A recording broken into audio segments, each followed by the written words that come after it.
Taking a second. Okay, we're live. Do you see that on your end? I don't know why my go live isn't working here on Instagram, but that's fine. We're gonna go without it. I'll post afterward. Okay. Yeah. So hi, how are you? Oh, here we go. It just popped up. Go live. It's just taking a second. It's thinking. Gotta love technology. I know. Probably part of it's our internet here at the office. So wonderful. We are on. Okay. So hello, I am here. I am Dr. Dana. This is the Unfiltered Doctor podcast. I'm a relatively new podcast. I'm the owner of Love Health Direct Primary Care in Fort Washington, Pennsylvania. And I'm here, very happy to be here with Chris Turner. Chris Turner is the CEO at HealthBook Plus, and he splits his time in Colorado and Southern California and Maui, and begun his tenure as HealthBook Plus's president and chief operating officer. Sorry, I said CEO, but I should have said COO, right? In the fall of 2021. Chris is an experienced global digital healthcare executive leading complex integrated teams to improve access and experience along the healthcare continuum. With nearly 25 years of experience, he's adept at leveraging technology and digital assets to improve the relationship and connectivity between patients, payers, employers, and providers. So I just wanted to sort of give that brief introduction. I think the important things that we're going to talk about today are not only the software. Is that what we're calling it now? Is it in the category of software, or is it like AI, or like where does that? Yeah, where's the boundary there? It's all a big blurred boundary because it uses some components of software, some components of AI, and then a lot of personalization. Got it. So we are going to talk to you about this technology, I guess. And more importantly, how this technology is so crucial to help integrate everything. So I think I'm really excited. One of my goals, or part of my goal in what I'm doing, is making technology more accessible, making it so that care is coordinated between multiple different avenues. We have a big problem here in Pennsylvania with the Goliaths that have taken over healthcare, and then it's very difficult to get on and get information from patients if they've gone to multiple different sites. And also, what happens when patients leave my office, right? Like, do they really understand the plan? Do they have support in implementing that plan? What goes on beyond my office doors? And I'm lucky that I have time in my practice to spend with patients. I'm no longer a patient mill, but not everyone has that. And it's still always challenging because I can't be everywhere at once to help, support people. So I think that HealthBook Plus is really at the forefront of this. But maybe you can talk to us a little bit more about where you came from, I guess, and why HealthBook Plus. Yeah, no, that's a great intro. And thanks, Dana. I'm super excited to be here with you. But my background, a lot of digital health with companies like Health Grades, where we were helping people, really kind of the initial punch of consumerism into healthcare, helping people find the best care and potentially the best clinician to really help them with their individual needs or their family's medical needs. And then other tech companies where we were helping hospitals identify people in the primary and secondary service areas to drive people in that had a specific need. So we called it back then predictive analytics. Today we call it AI, and it's just morphed on what it can actually do. But at the center of it is you have to have the data or the information about that individual so that you can use these advanced technologies to help the individual understand what they should be doing next, help the clinician better understand what's going on with that patient. And so, so exciting to be able to really flip healthcare on its head and do one thing that we've never ever done before, and that's putting the consumer in the middle. And so you notice consumer, we mean really like the patient. No, I'm very specifically calling out consumer. Okay. And the reason why I do that is because patients oftentimes have a connotation that they're sick. Well, consumers, they could be sick or maybe not. They may have a health issue or maybe not. And so we really want to make sure we're helping people at all stages of their health journey, whether I feel great all the time because I'm 22 years old and I'm conquering the world, or I'm a 55-year-old, now I'm starting to have some chronic conditions. I love that. I love that concept because that makes a lot of sense. I'm gonna start using that from now on because a lot of like what I do is lifestyle. I don't separate out lifestyle medicine from primary care. This is why I opened my practice because it shouldn't be separated out. It's separated out when you don't have time or you don't have the education as a provider to be able to provide lifestyle medicine. But in my mind, separating out lifestyle medicine is like separating out the mental from the physical from the spiritual. And I just, over the years, from both personal experience and clinical experience put together, and some of the hardest things that I've gone through in my life, I've realized that it is all one, and we have to figure out how to stop doing that. So I'm going to start using that. So I think you sort of went over the specific gaps or problems, which is disorganization and the consumer not being in the center. Do you come from a tech background or like a healthcare background? Can you share a little bit about your personal journey and like why you're so excited to be doing what you're doing right now? Yeah. So I started life as a corporate pilot and then realized it was really boring hanging around the airport, not doing much. So then I got in healthcare, and there is nothing boring at all about healthcare. And, as a patient, because I've got some chronic conditions, the healthcare system is just so difficult to navigate. Even be a veteran 25 plus years in healthcare, it's still difficult to navigate.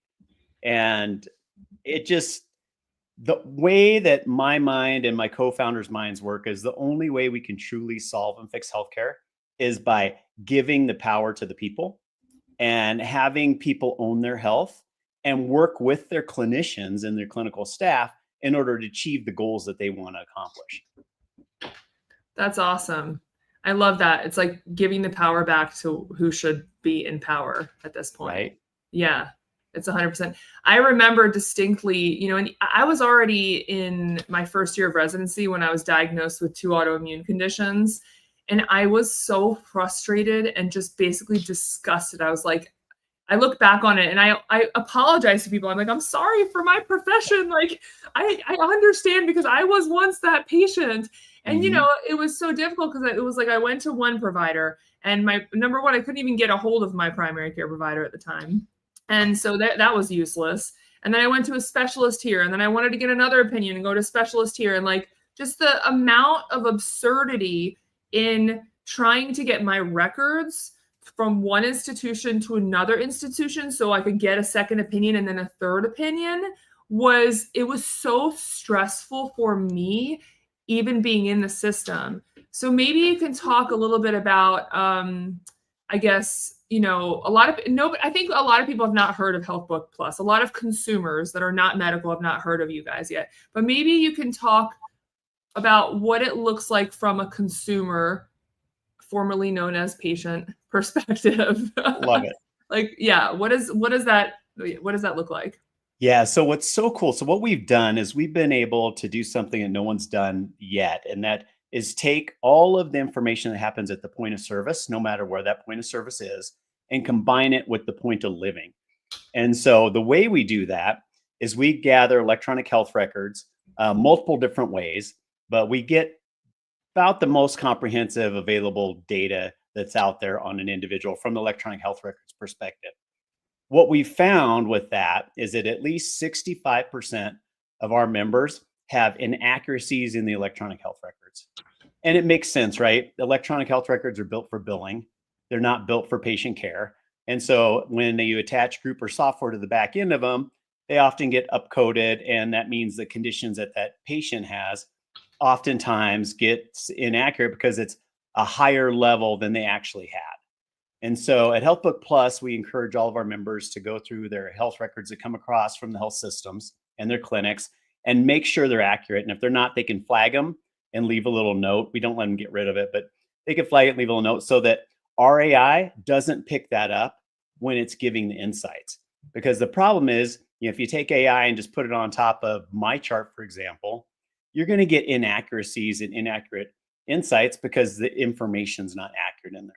So the patient or the consumer is the only one that can truly make that as accurate as possible.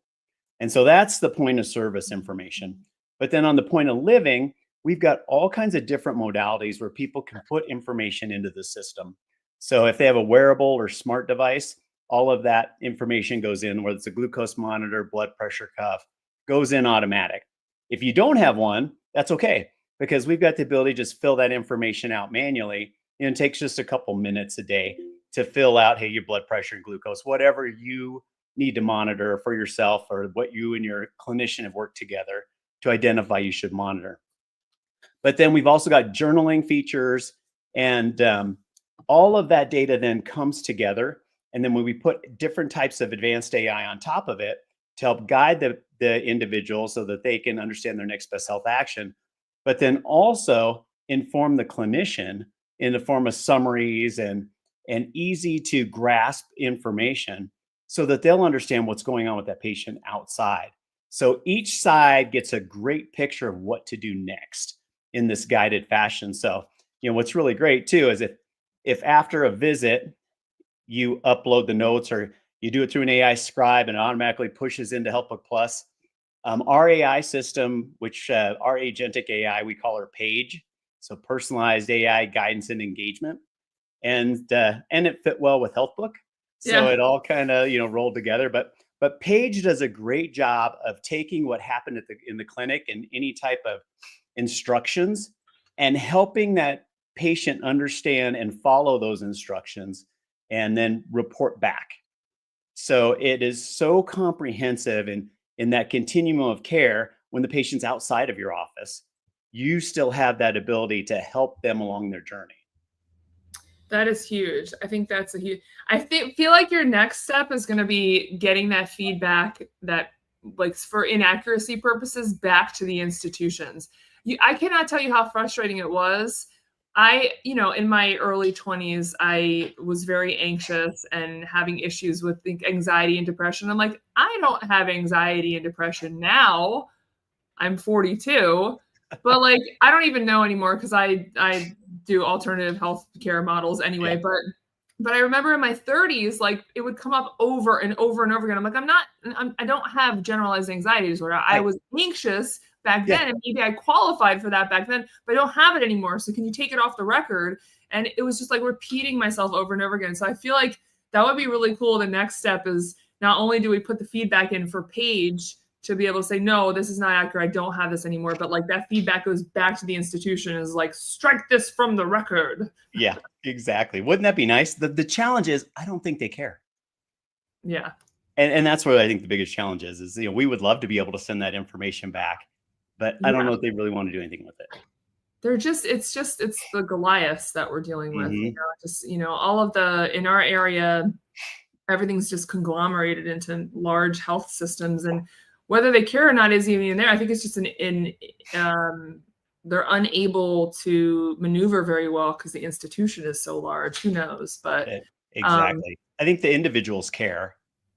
It's the conglomeration that you put together, and then they're ineffective. Yeah, it was the simple method of, like, when I opened my clinic a little over a year ago, and we have Jefferson in the area and Einstein, and I was on the phone for hours trying to change my contact information within the Jefferson system. But because I no longer affiliate with Jefferson, and I also don't affiliate with insurance companies, if patients have insurance, they can use it, so we can put labs on, but I don't sign a contract to receive payment from insurance companies.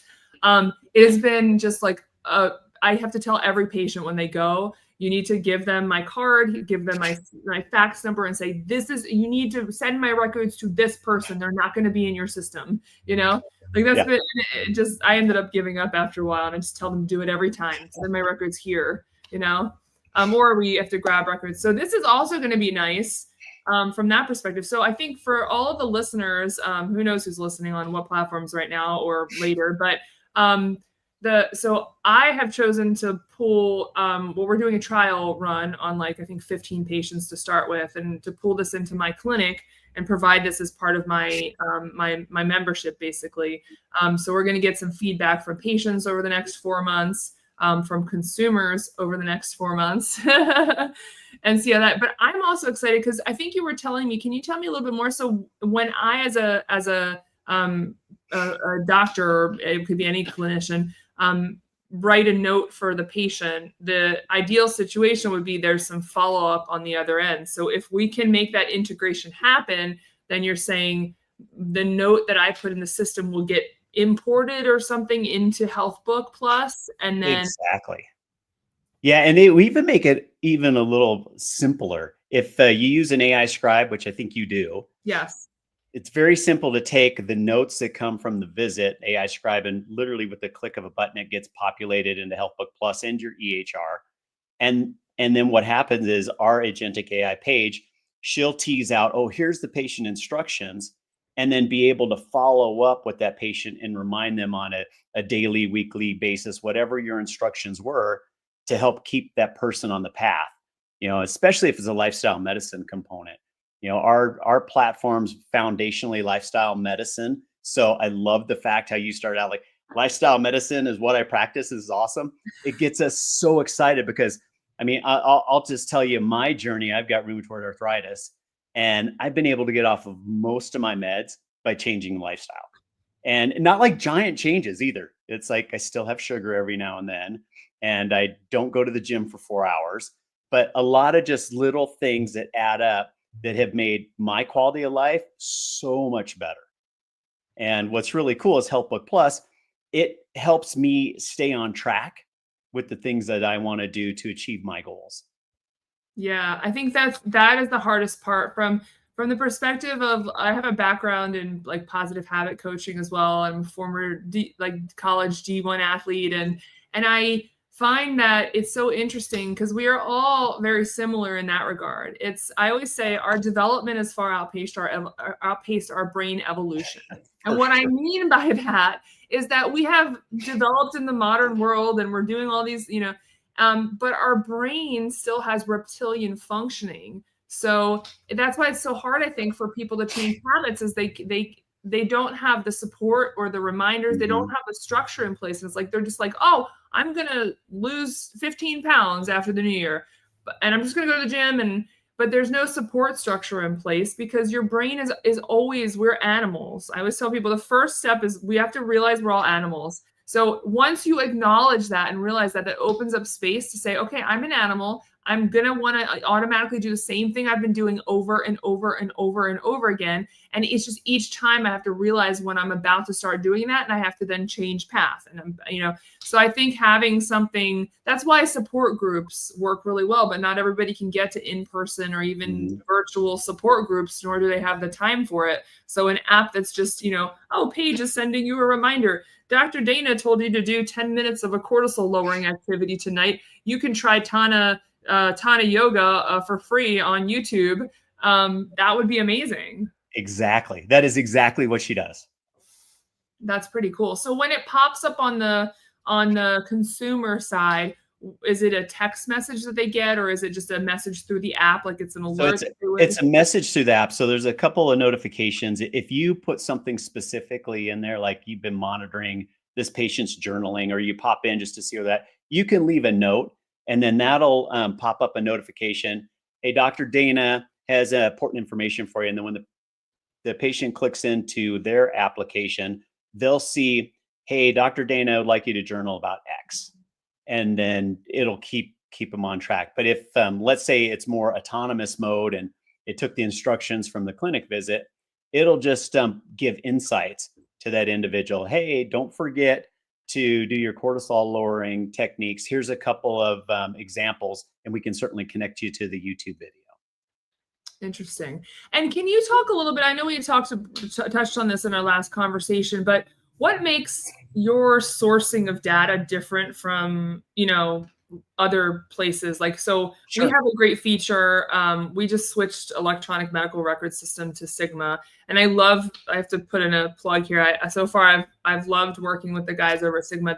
They've just been awesome, and they're very progressive, and there's weekly meetings, and they're constantly implementing updates as per what the providers are saying they need, which is great. And there's a feature on the app, which I tell all my patients to please take advantage of, which is connect your health record systems. So people in our area tend to be at like the old Einstein, Jefferson, Penn, and then they EPMC. can pull their records in.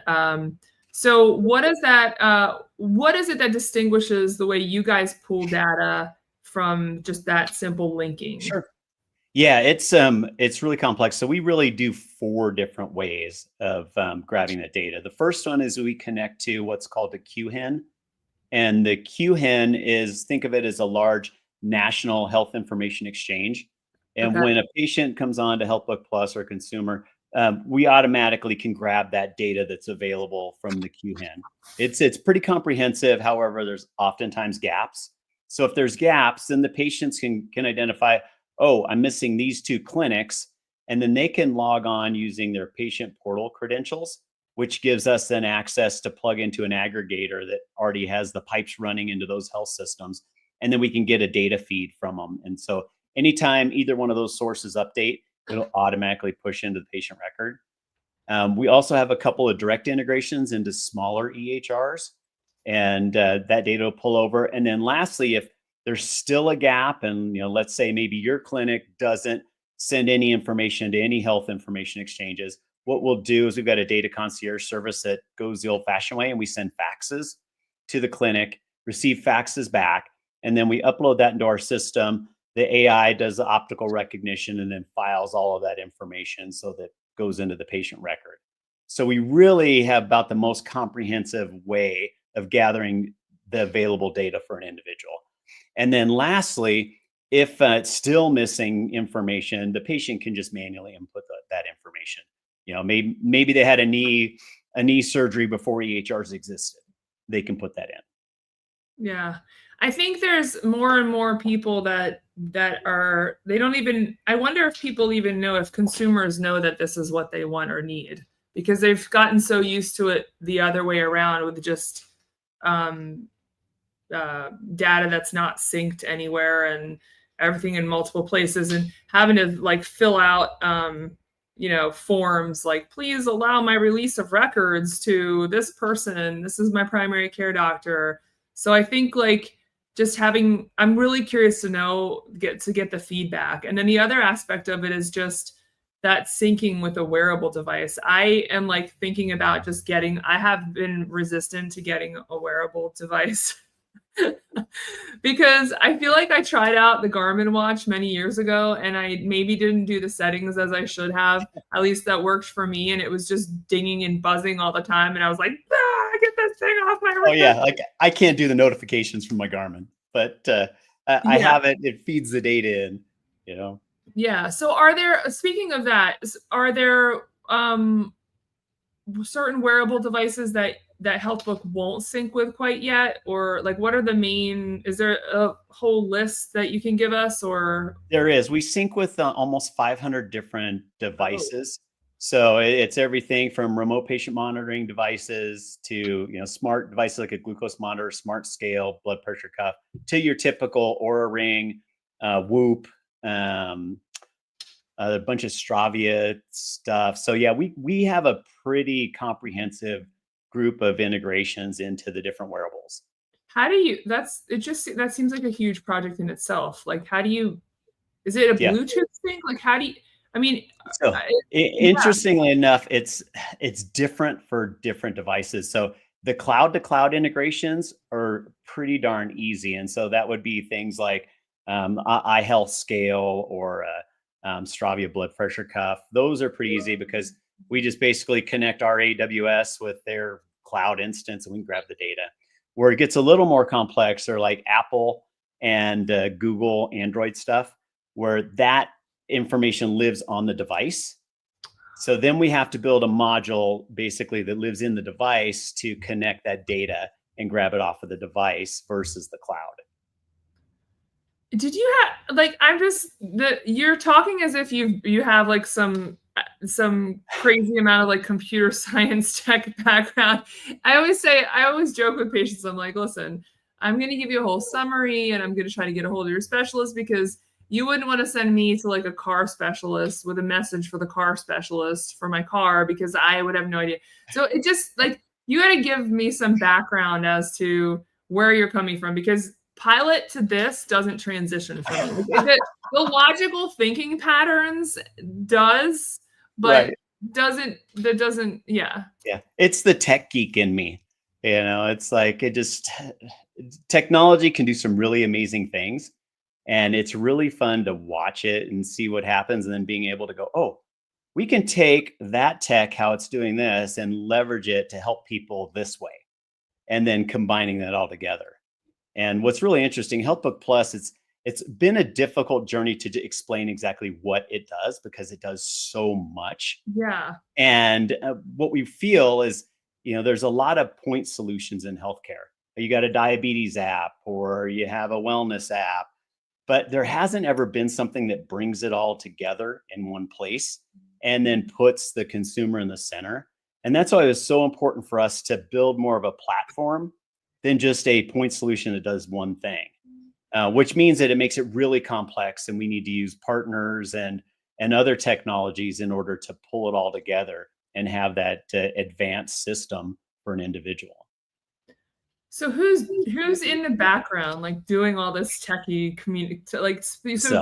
People are coming up with ideas, right? You had mentioned when we talked before that this is sort of a partnership between, there's multiple different people involved here. Yeah. So, I mean, we've got, for a startup, we're pretty big. We've got about 55 people, and the technology team's led by a guy named Kirk Elder. And he's a little bit younger than me, but about the same experience level in healthcare, but his is all tech. And he used to be the Global Innovation Officer at Philips. And before that, they did a startup called Wellcentive, which was a population health startup. And they had over 4,000 integrations into different systems. And, that was, I guess it would have been, probably 8-10 years ago. And now the ability to grab data is so much easier than it was back then. And so, it's really exciting to take the team's expertise in grabbing all the data and the new ways of doing it, marrying it together so we can move a lot quicker in grabbing the information. Interesting. And so for people who are, I think there's our population is very split when it comes to AI, if that makes sense. Like, yeah. I love AI. I use it. It helps me with so many things. It came on very quick and ferociously. It was like one day it didn't exist. To me, at least, it felt like that. It was like it didn't exist, and then all of a sudden, GPT popped up and it does everything for you. And so it's sort of a love-hate relationship for a lot of people in terms of, oh, I feel a little weird about giving my information to AI. So I guess, how would you speak to a couple of things? I guess the first is, health data is sensitive. So how do we ensure that people's health data is kept private within the AI world? What do those talks look like at HealthBook? Yeah, no, it's so critical for us because privacy and security are number one. Health information is so sensitive. I mean, it's kind of funny. Most of us at HealthBook Plus, we all share our health data amongst each other just because that's who we are. But there's so many people that it's really personal and really private. And we want to make sure that we're supporting that. And so at HealthBook Plus, like I said earlier, we put the consumer in the middle. That means they have all the power. They get to choose what information they share with their clinician, what information they don't, when to share it, and who to share it with. So they're in full power. As far as us, we just passed our ISO 27001 audit from a security privacy perspective. We're HIPAA compliant. We're also GDPR compliant. So privacy is really important to us. And we've had the external audits to make sure that we've got all of our bases covered. But really, we feel giving that power to the individual to select who gets their data, and no one else gets to see it unless our member says, yes, I want to share it with that particular person. Okay. So again, putting the power back in the hands of the consumer. Interesting. Right. Unique concept. Yeah. That's pretty cool. And so you were also talking about, because up to now we've been talking about how the program pulls data together and can formulate insights.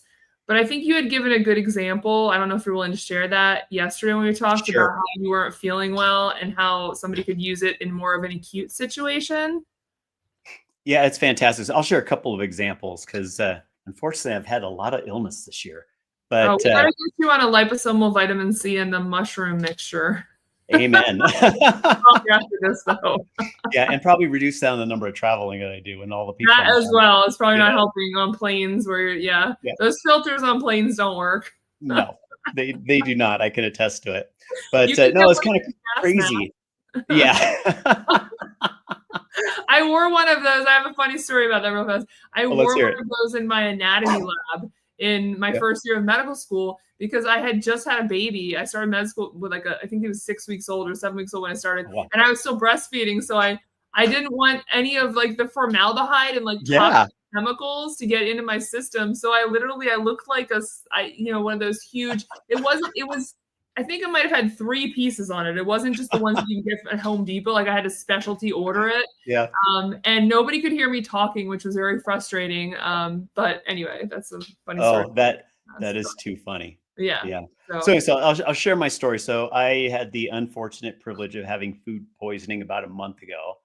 And I just journaled. All I put was diarrhea, vomiting, fever, had tuna for dinner.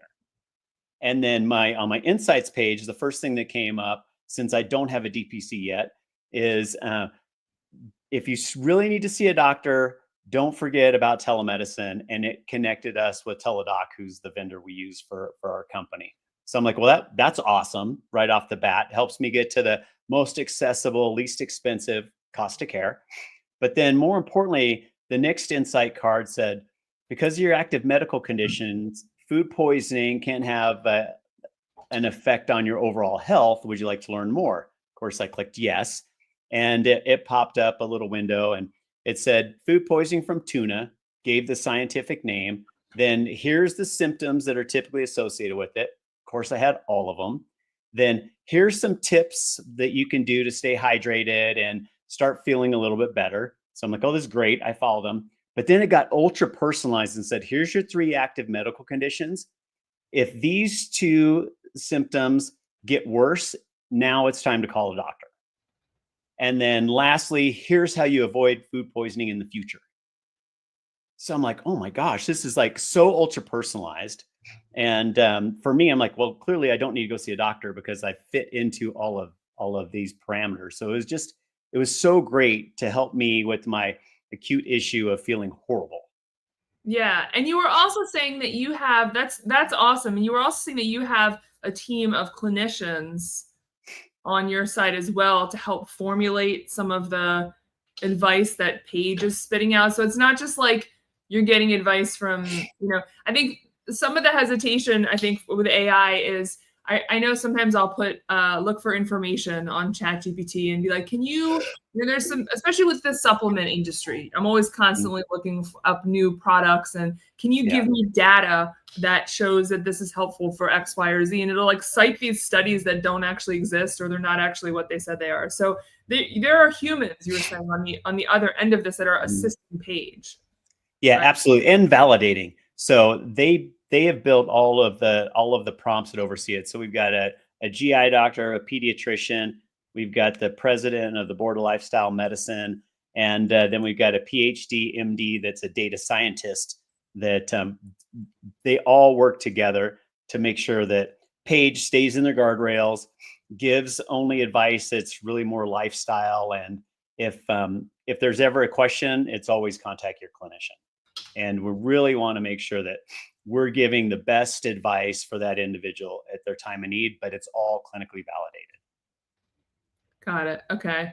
And what about from a mental health perspective? Where does HealthBook Plus come into, so for, I have a little bit of a different take on things like anxiety and depression because I've gone through those things myself in my younger human years. And I also am a daily yogi. I like to teach yoga. I'm, finally sitting for my 200-hour yoga teacher training certification. And awesome. Congratulations.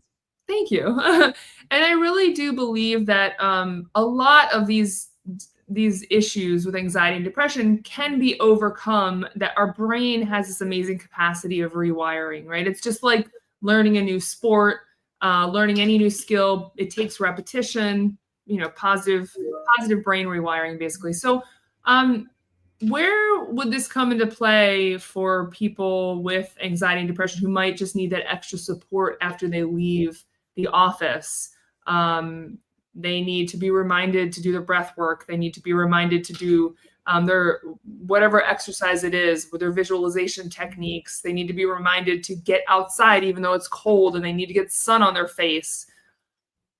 Yep. No, it's exactly just like the physical components. In the platform, we've got the typical anxiety and depression assessments like the PHQ-9, et cetera. So if someone doesn't know, people can take those. Can they take their own assessments on the platform? They can take their own assessments on the platform. And then what comes out of that then helps inform Paige as to what should those next steps be for that individual from a lifestyle perspective. So, hey, it looks like you haven't been getting much sleep lately. Here's some tips you could do to get better sleep. Oh, you know what? It doesn't seem like you've been as connected with your friends and family lately. And then Paige can help give some direction as to help make some of those connections, looking at the different types of group, joining a yoga class, those type of things. So it's an all-encompassing platform where it even includes dental and vision. I'm still trying to find ways to grab the dental and vision data and have it come in automatic. Haven't been able to solve that one yet, but it's the whole person is really so critically important for us. And we feel probably like you do too, is like healthcare segments a lot of these things out. Like you go see your optometrist and they don't know anything about the rest of your health. And the same thing, you go see your PCP, they don't know what happened in the optometrist visit and if they can have any correlations or any help with it. But I'll give you an example from one of our employees. He's got vitamin D deficiency, and he's known he's had a vitamin D deficiency. His PCP told him, and he gets sick more than I get sick. And finally, it was really interesting because Paige told him, "Hey, you've been getting sick very often. You realize that could be a problem from your vitamin D deficiency. You need to make sure you get out in the sun more often, and be really mindful about spending at least 20 minutes a day in the sun." And he's like, "Wait a sec. All the years I've had this, I've never put it together. None of my clinicians have put it together that my vitamin D deficiency is driving all of these chronic, or not chronic, but these acute little illnesses that I've got going on. Sinus infection one time, respiratory infection a month later." And Paige put it all together for him, and then gave him lifestyle tips to help overcome that. That's huge. That's a huge concept there, And part of the challenge is, right, when your data and your information spread out across multiple different clinics and all that, and it doesn't all come together in one place, you can't really make those correlations. 100%. Yeah. There's also differences too in like what are the limits that are tolerable for like traditional algorithmic Western medicine and more integrative sort of Eastern medicinal blends as well. So I guess what is the future of HealthBook Plus? Like, what do you guys have on the horizon, if you're willing to share any of that? No, for sure. We'll start. I'll go low and then go a bigger vision. How's that?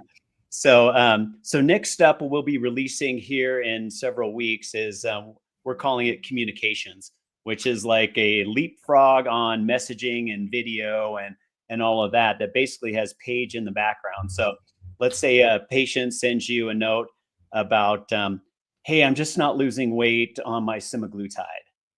Well, instead of just getting the note, you'll also get all of the records and information that correspond with what that patient's asking you, so that you can real quickly go, "Oh, okay, I see what's going on there. I see what's been happening. Oh, maybe I just need to make an adjustment in semaglutide, or maybe I need to help them do some lifestyle changes, and then I can get that solved." So that's that's messaging from the consumer, aka patient, to your doctor or to the clinician. Yes. And do you see that integrating at all? Because from a clinician standpoint, I have messaging built in already. So then am I going to be, I guess for the time being, there's going to be sort of two message streams. Do you see that somehow integrating with EMRs? So here's part of the challenges. It'll definitely be a feature flag, so you can have your patients either use the messaging through the EHR or use the messaging through HealthBook Plus. The advantage to using it through HealthBook Plus is you'll have the AI assistant taking a lot of that information for you as well. And then the clinicians will also have a studio, so you can fill out and help train Paige so that she can respond to common questions that patients have. So you're not always having to answer them. Mm. And so the agentic AI is basically going to be trained by you and then have those conversations with the patient. And then, if they want to talk to a human, they can just click the button and that is great for initial. I have to say that's not great for like, I don't want to emphasize that the AI can do the conversation for me, but where it would be helpful is leading questions. So when I get a text from a patient saying, "Hey, I think I have a urinary tract infection," and then I have usually it's the same questions. Are you experiencing X, Y, or Z? Do you have fever? Do you have chills? Do you have back pain? Do you have? And then before that data is all pushed to me, that is super helpful. That you did a much better job of explaining it than I did. Yeah.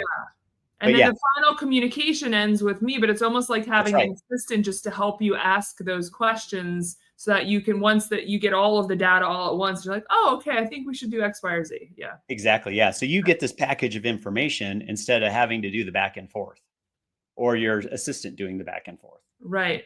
Yeah. Interesting. Okay. So that would be next. There is a software that I know we were at the Free Market Medical Association conference, and I forget, I'm blanking on the name of it, but there is a software that like will take multiple different softwares and integrate them into one screen on your computer. Tab flows. Yeah, tab flow. Yeah. So possibility, could we be using tab flow with you guys and with like our EMR? And somehow. So tab flows is a great partner of ours. And we sit in their tab flows. And so every one of our clinicians that sign up, so like once you go live, you'll have tab flows already set up. And so it's so simple. You just click on it. So if you wanted to keep using your same messaging platform, no problem. You just click on the tab flows, and it basically links patients in the background, and it's just a web widget. So no matter what program you switch to, that same patient will pop up on a little side panel, and you just open the side panel and see that information. Yeah, that's awesome. Yeah, I'm all about using, I love tech as well. I'm not as techy as you, but I'm all about like, how do we use tech to streamline our processes, to make our life easier, not harder. And I always experience that going through, through the system with residency. It was like the only thing that I remember coming out that made life easier at the hospital was the dictation system. Yeah. Everything else was just a complete disaster zone. It was like everything was so ineffective, and they weren't leveraging technology to make lives easier.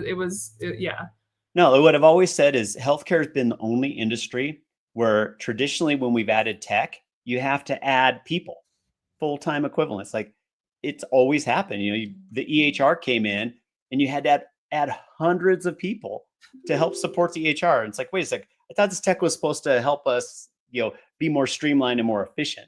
Yeah. And, and I think finally companies have started to realize that this is a real pain point amongst clinical folks, that adding tech, nobody just wants to see it. So you have to make it so good and so easy. So, with HealthBook Plus, we knew that we had to have these workflow tools in order to really get adoption with clinicians. So we added an AI scribe, we added tab flows, and we were going to build out. It's pretty interesting because we were going to build out what tab flows does. I've done that at a prior company. And then I met the tab flow guys, and I'm like, oh, they're already doing it. Why build it? We just plug right in. So it's fantastic. Yeah. So, it's really important for us that, in order for clinicians to really truly adopt it, it has to be easy for them. And it has to fit in their workflow with, only maybe a click or two additional. It can't be a lot more work. So that's what we really strive to do, is make the workflow seamless, put the power in the people, so that then we can truly increase and get better outcomes. Yeah. Okay. And I interrupted you, by the way. You were sort of telling us the future. So that was Oh yeah, the that was messaging was one of the messaging, futures. short-term stuff. Yeah. Yeah, future-wise, it really truly is to, keep adding functionality that helps the individual be, and I don't want to say more self-service, but understand what to do with their partnership with their clinician, and then expand it more globally. We're already working with a couple of small companies in Greece, and we look forward to expanding out to the Middle East and the rest of Europe as well. That's pretty cool.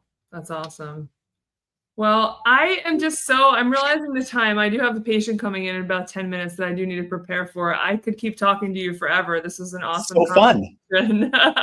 I'm really, really excited. I'm excited to have you on my podcast. I'm humbled that you said yes. Oh, totally. It's so And fun. and I'm always looking for, for more interesting conversations like this. So if you know of anybody that wants to chat, I just think this is so important to be having these conversations and broadcasting them to not just clinicians and hospital systems and physicians, but also so that patients know, consumers know that this is available, this stuff is available, and they can find physicians who are utilizing this. I always it's so important that, like, you don't have to just stay stuck with the status quo. There are other options out there. And everything is constantly in development. It's just a lot of the bigger institutions are not developing that quickly. So No, yeah. and I'll tell you, I just absolutely love that you are DPC. To me, I just moved to a little town in Colorado, and they actually have a DPC here. So I'm so excited to get connected with him and start seeing him as my clinician, because I think DPC is just the best model available. It's so much better for everyone. I tell Everybody. people it's for both. It's a symbiotic relationship. Like I went into medicine. I went back to school at 28 with a 6-week-old infant in tow, not because I was like, oh, this is just something I'm gonna do for fun. No. Who does that to themselves? Like, Right. This was a calling for me. This was something larger. I felt like this was an area that I was interested in, where I could help people as well. Like, this was something bigger than me. That's how I got through my training with 2 children eventually. And so what DPC does is it really, number one, puts the power back in the hands of the consumer, patient, and doctor. Mm-hmm. And it gives you time, because time is what is missing in relationships, right? Like, we're so fast moving, and the 7 to 10 minute, even 20-minute visit is usually not enough. Like, I don't schedule follow-ups for anything less than a half an hour. And I usually always check in with my patients, and I'm like, hey, I only have like a half an hour appointment. I don't know if that's going to be enough. I could fit you in over here if it's an hour, So it gives the time back to both sides to form a trusting relationship. I used to work urgent care, and it was absolutely gross. It was just disgusting how, like, patients were just hoarded in like they were, like they were cows, and just 6 patients an hour. And people were bragging about how many patients per hour they were seeing, how productive they were. And also, like, if I was the patient, I don't want to take advice from some random doctor I don't know. Like, how do you know that person's good, or that they even share the same value system as you? Or, so I think this really, the basis of DPC is an underlying relationship of trust. And then what allows you to do above and beyond that is, my patients don't go to urgent care. They know they have a direct line to me, and they can call me and text me after hours. I have an emergency line to call, actually, but they're very respectful. And they call after hours if it is an urgent matter, because they know that's going to pull me away from my kids or my family, And I think there's really interesting discrepancies, like, within the clinician community. A lot of doctors are like, you don't want to give your patient your number. Like, they're just going to call you, as if the patient is being the unreasonable one, when actually we have trained them to be unreasonable like that, because we have historically, over hundreds of years, made ourselves not available, especially in the last 50 years. We're not available. When a patient has an issue, if I prescribe them a medication, we're not available quickly for follow-up, for just a quick conversation, because there's, each clinician has too many patients. So that was the other thing, is like, DPC really, instead of having 1,800 to 2,200 patients on your panel, you now have 400 to 600. Concierge might even lower that number, but it's definitely more expensive. DPC I always say, it's a very affordable concierge practice. Well, I So think that's one of the biggest points is that I want to get out to your listeners. DPC is so affordable. Like we're not talking a lot of money here. no, I And think most people are like, it depends. But I mean, on my rates, I'm like $99 a month for an adult and then yeah, 49 for a child with an adult membership. And I have a young adult membership at $59 a month. And there's no contracts for most of us. Everyone runs a little bit differently, yeah, but there are some DPCs that are a little bit more expensive and they tend to be like more DPC concierge-ish medicine. But yeah, in general, like think about what you pay for your cable every month. It's more yeah. than that. Totally. Yeah. It's like I pay more for my darn internet. Like it's just, and this is my health, you Yeah. know? And Yeah. so it's so affordable. And then the last plug I'm going to throw in there is lifestyle medicine. It's so huge. Like Yeah. I don't think people really understand how powerful lifestyle medicine is, but I know you've probably seen it where you've had people have diabetes that you've totally got them off Reverse. it's all reversed and they're living happy, healthy lives. And, you're taking those people that walk in the door and I'm just sick and tired of feeling sick and tired and being able to make these minor lifestyle adjustments. And they're like, gosh, I feel amazing. It's incredible. I had that experience. The whole reversal of the diabetes thing is incredible. And that's why I'm so excited about you guys, because this is going to really assist me Mhm. in helping people to make those changes when they need to, because it's going to give little reminders along the way when they're not in my office. So I'm very excited about this partnership. Again, Chris Turner with COO HealthBook Plus, and so grateful for your time today. Yeah, absolutely. It was super fun and really appreciate you and all you do and look forward to continued conversation. Okay, sounds good. All right, Dr. Dana, talk soon. Bye. Bye-bye.